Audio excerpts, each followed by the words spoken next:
যদি 24শে জুলাই না হতো তাহলে আমার মতো লোক ফাঁসির সেল থেকে এসে সংসদে স্থান পেতাম না। আমি প্রথমেই সেই জুলাই যোদ্ধাদের আন্তরিক মোবারকবাদ এবং ধন্যবাদ জানাচ্ছি, যাদের ফলে শুধু আমি না, যারা দেশ এবং দেশের বাইরে ছিলাম, যারা কারাগারে ছিলাম, যারা কোনো সময় কল্পনা করিনি, আজকে আমরা তার মহান জাতীয় সংসদে উপস্থিত হতে পেরেছি। এবং আজকের সেই জাতীয় সংসদ, তাই জুলাইকে অস্বীকার করে জাতীয় সংসদ এটা হতে পারে না।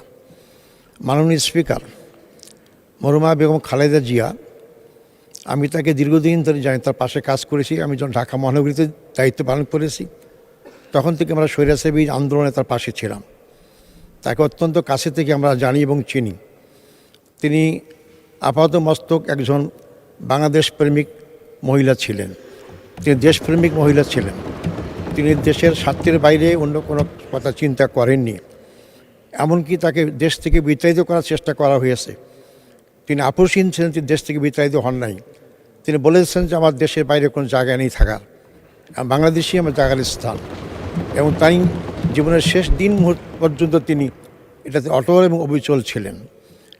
মাননীয় স্পিকার, আমাদের যাদের পাশে আমি জেলখানে একসাথে ছিলাম, তারা আজকে আমার কাছে নেই, তারা চলে গিয়েছেন, তারা আমার নেতা ছিলেন। তা আমাদের সর্বপ্রথম ছিলেন আমাদের তৎকালীন বাংলাদেশ জামাত ইসলামের আমির, সফল মন্ত্রী মৌলানা মতিউর রহমান নিজামী।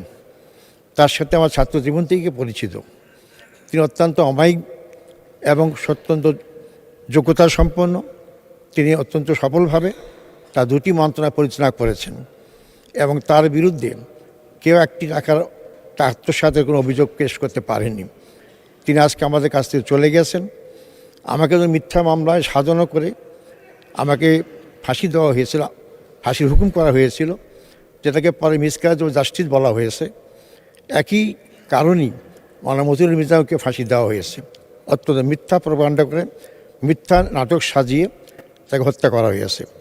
আমি শ্রদ্ধার সাথে স্মরণ করব, বাংলাদেশ শুধু না, সারা পৃথিবীর মধ্যে সুপরিচিত আলমী দিন, যাকে কোরআনের পাখি বলা হয়, সেই মৌলানা দেওয়ার হোসেন সাইদি, তাকে হাসপাতালে ভর্তি করে ভুল চিকিৎসা অথবা বিনা চিকিৎসায় তাকে হত্যা করা হয়েছে।